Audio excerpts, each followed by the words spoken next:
What's up guys, welcome to your 18th Java tutorial.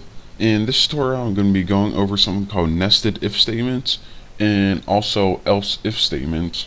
So I gave you guys a quick heads up on what an if and else statement was in a couple tutorials ago, but I'm going to give you a refresher real quick in case you forgot, and then I'm going to be getting into some more stuff that we're going to be needing later. So go ahead and make an integer. You can have it whatever you want. I'm going to name mine age and set it equal to something like, actually set it equal to 60. Next, let me remind you guys what if statement does.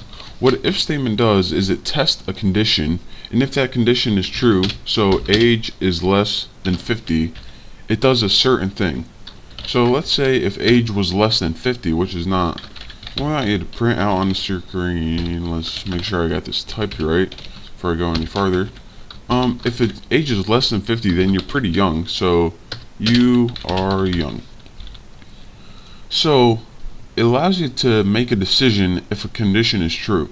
And we also went over the else, and what this does is it gives it alternative unless that condition is false. So let's copy that because we're lazy, and let's put you are old. And let's go ahead and see what this does right here. It outputs on the screen you are old.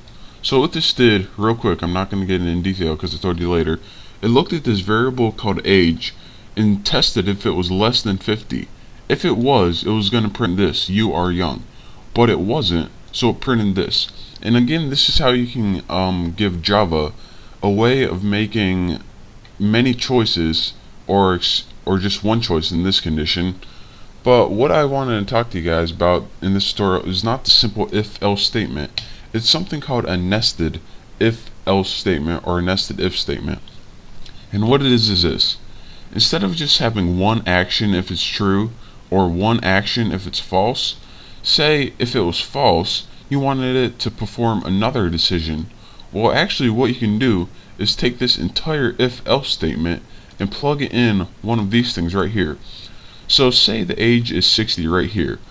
If the age is less than 50, then it's going to do this. Well, the age wasn't less than 50, so it's going to do whatever is in the else statement. So let's go ahead and make another decision in it.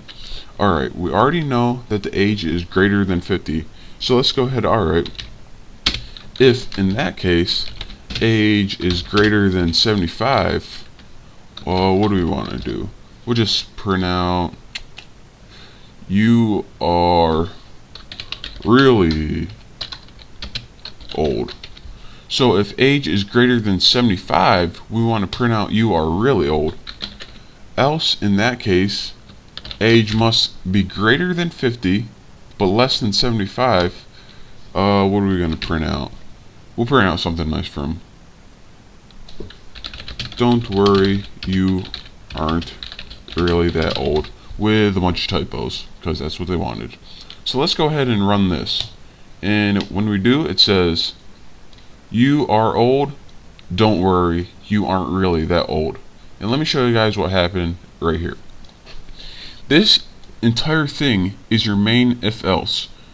This is what's going to happen if it's less than 50, and this is what's going to happen if it's greater than 50.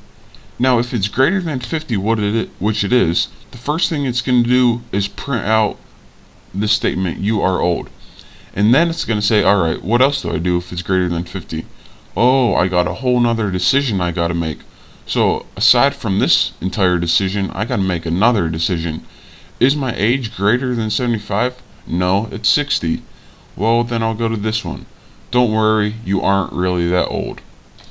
So again, that's how you can embed an entire if-else statement inside another if-else statement. And you could have just as easily put this in the first one, but I decided to put this in else because that's where our decision led. So that's your quick tutorial on how to make what this is called is actually nesting.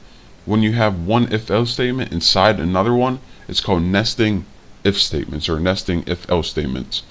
So that's your quick tutorial on how to do that. In the next tutorial, I'm going to show you guys how to use something called else if. So make sure to subscribe. I'm looking forward to it, and I'll see you then.